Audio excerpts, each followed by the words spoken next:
అమ్మ ప్రస్తుతం ఎలా అనిపిస్తుందమ్మా? జగన్మోహన్ రెడ్డి పరిపాలన చూశారు గతంలో. బేసికల్లీ ఆయన పరిపాలన అనగానే చాలామంది ఆయన 13,00,00,000 పెట్టి 1,300,00,00,000 పెట్టేసి ఆయన ఫోటోలు వేయించుకున్నారు. పాస్‌బుక్‌ల మీద గానీ, సర్వే రాళ్ళకి అయితే గానీ ఏదైనా కోట్లు ఖర్చు అవుతుంది ఆయన ఫోటోల కోసమే. సో, ఆయన చేసింది మంచి పనే అంటారా? ఈ కోట్లు, కోట్లు ఖర్చు పెట్టి ప్రజల డబ్బు? పాస్ పుస్తకాల మీద ఫోటోలు వేయించుకోవడం, అట్ల మీద రాళ్ళ మీద ఫోటోలు వేయించుకోవడం కాదండి. ప్రజలకి రెవెన్యూ డిపార్ట్మెంట్ ఎంత దగ్గరగా ఉందో చూసుకోవాలి. ఇప్పుడు ఈ సంక్షేమ పథకాలు ఇస్తే సరిపోదండి. సంక్షేమ పథకాలు ప్రజలకు అందుతున్నాయి అనుకుని ఎర్రవేగడం వల్ల ఈ రోజున జగన్ గారికి ఆ పరిస్థితి వచ్చింది. ఎందుకంటే నువ్వు సంక్షేమ పథకాలు ఇస్తున్నాను అని దాంట్లోనే ఉన్నావు కానీ ప్రజల్ని గవర్నమెంట్ ఎంప్లాయ్ ఎంత ఇబ్బంది పెడుతున్నాడన్న విషయం మాత్రం మర్చిపోయావు. ఆ విషయాన్ని గుర్తు చేయడం కోసమే నీకు ఈరోజు ఈ పరిస్థితి వచ్చింది. ఎందుకంటే సంక్షేమ పథకాలు అనేది ఎప్పుడైనా ఇంట్లో వండుకునే పాయసం లాంటిది. నిత్యం నిత్యం మాకు రెవెన్యూ డిపార్ట్మెంట్ అయినా గవర్నమెంట్ ఎంప్లాయ్ అందుబాటులో ఉంటాడు. నీకు సంక్షేమ పథకం వచ్చింది కదా, ఇవాళ నాకు డబ్బులు ఇవ్వడానికి ఏంటి? లంచగొండులు ఎక్కువైపోయారు. ఈ సంక్షేమ పథకాల వల్ల ప్రజలు నిజంగా కూడా ఎప్పుడూ కూడా ప్రజలకి ఎటువంటి లాభం చేకూరలేదు. నిజం చెప్తున్నాను కదండి. నేను అందుకే ఇవాళ రెవెన్యూ మినిస్టర్ గారిని కలవడానికి వచ్చాను. మేము రెవెన్యూ సమస్య పైన 5 సంవత్సరాలు తిరగని రోజు లేదు. స్పందన పెట్టారు కదా, అప్పుడు కనెక్ట్ అవ్వలేదు, ప్రజలకు రాలేదా? 250 అప్లికేషన్స్ పెట్టానండి నేను.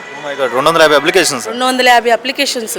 ఎప్పుడు ఒకే ఎండోర్స్మెంట్. ఏంటి అంటే పైన పట్టించుకుంటే ఆ ఎండోర్స్మెంట్ని వీళ్ళు చదువుతారు. జగన్ గారిని 4-5 సార్లు కలిసాను నేను.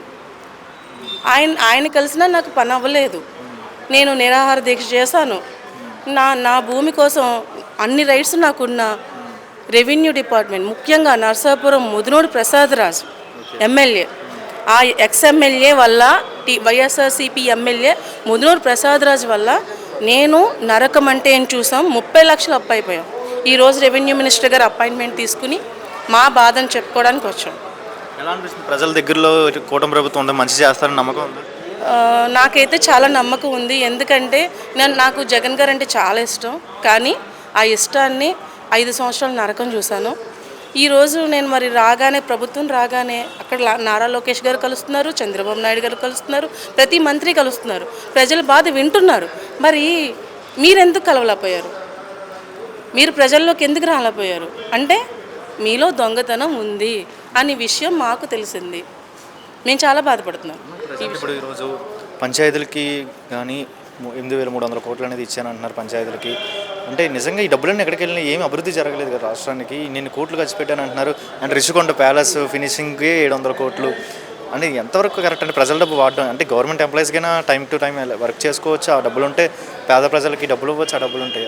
ఈ డబ్బు ఇలా చేయడం ఎంతవరకు కరెక్ట్ అండి? ఎంతవరకు కరెక్ట్ అనేది నేను చెప్తానండి. ఇదివరకు తిరిగిన ఫ్యాన్లలోనూ వర్క్ చేసేవారు గవర్నమెంట్ ఎంప్లాయ్. నువ్వు ఏసీ రూమ్లు ఇవ్వడం వల్ల బయటకు రావడానికి ఇప్పుడు ఒక సర్వేర్ ఉన్నాడు. తన వర్క్ ఏంటండి? సర్వే చేయాలి. సర్వే చేయడానికి నేను ఆఫీస్లోంచి రాలేను, రేపు చూద్దామని సంవత్సరాలు గడిపేశాడు. నేను సర్వేకి అప్లై చేస్తే రిజెక్ట్ కొడుతున్నారు. దేనికి కొడుతున్నారు? వాళ్ళకి బద్ధకం పెంచావు నువ్వు తప్ప వాళ్ళు పనులు చేయించట్లా. ఇంకొకటి ఎగ్జాంపుల్గా నేను పంచాయతీకి ఇంత ఇచ్చాను అంటున్నారు కదా. టీడీపీ హయాంలో మా పశ్చిమ గోదావరి జిల్లా భీమవరం మండలం గొలవాంతిప్ప గ్రామానికి ఒక రోడ్డుకి డబ్బులు శాంక్షన్ అయినాయి, పుంత రోడ్డుకి. ఈయన వచ్చాక కూడా పుంత రోడ్డు వేయలేదు. మరి టీడీపీ గవర్నమెంట్లో శాంక్షన్ అయిన అమౌంట్ మరి వైఎస్ఆర్సీపీ గవర్నమెంట్లో ఎందుకు వెళ్ళిపోయారు? ఇప్పటికీ ఆ రోడ్డు అలాగే ఉంది. ఇప్పటికీ అలాగే ఉన్నాయి సమస్యలు. 8,300 కోట్లు ఇటెల్ని కూడా తెలియదు అంటారు. అయితే ఇటెల్ని అంటే ఈజీగా చెప్పగలం.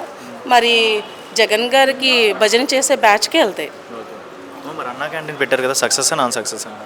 నేనైతే చెప్తున్నాను కదా, నేను వెళ్ళలేదు. కానీ మా మదర్ హైదరాబాద్ వెళ్ళడం వల్ల మా ఫాదరు అన్నా క్యాంటీన్కి వెళ్ళి ఒక రోజున భోజనం చేస్తారు 2 డేస్కి. తిన్న తర్వాత నా దగ్గరకు వచ్చి చెప్పింది ఏంటంటే, అమ్మ అసలు భలే ఉంది భోజనం, 5 రూపాయలకి పెరుగు కప్పే రాదు, బాగుంది భోజనం, నేను రోజు అక్కడే తింటాను అంటున్నారు.